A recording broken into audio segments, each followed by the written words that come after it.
Hey guys, ഇത് നമ്മൾ നേരത്തെ ഇട്ട 2 വ്ളോഗിൻ്റെ ഫൈനൽ പാർട്ടാണ് കേട്ടോ. ഇതാണ് ഞാൻ നേരത്തെ പറഞ്ഞ അമ്പലം. പക്ഷേ ഇപ്പം നമുക്ക് അങ്ങോട്ട് പോകാൻ പറ്റത്തില്ല, കാരണം അവിടെ പൂജ എന്തൊക്കെ നടക്കുന്നുണ്ട്. അപ്പോൾ സന്ധ്യ സമയത്ത് അങ്ങോട്ട് പോകാൻ പറ്റത്തില്ല കേട്ടോ.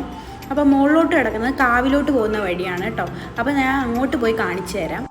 അപ്പോൾ ഗൈസ്, ഇതാണ് ഞാൻ നേരത്തെ പറഞ്ഞ കാവ് കേട്ടോ, സർപ്പക്കാവാണ് കേട്ടോ. ഇവിടെ നമ്മൾ കൂടുതൽ നേരം നിന്നില്ല, അത് കഴിഞ്ഞ് നമ്മൾ താഴോട്ട് പോയിട്ടുണ്ടായിരുന്നേ. ഒരു 6:30 ടൈമൊക്കെ ആയിട്ടുണ്ട് കേട്ടോ. പക്ഷേ 6:30 ടൈം വന്നിട്ട് ഇവിടെ നല്ല കാറ്റുമാണ്, നല്ല വൈബാണ്, പീസ് ആൻഡ് ക്വയറ്റ് ആണ് ഇവിടെ ഇരിക്കാൻ വേണ്ടിയിട്ട്.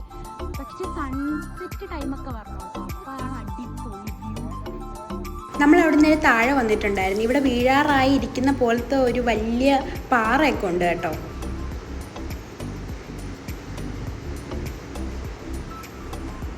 ഇവിടെ ഇരുന്ന് കഴിഞ്ഞാൽ ഉണ്ടല്ലോ കടൽ കാണാമെന്നൊക്കെയാണ് പറയുന്നത്. അതാണ് ഈ കടൽ കാണിപ്പാറ എന്നൊക്കെ പേര് വന്നതെന്നൊക്കെയാണ് പറയുന്നത്.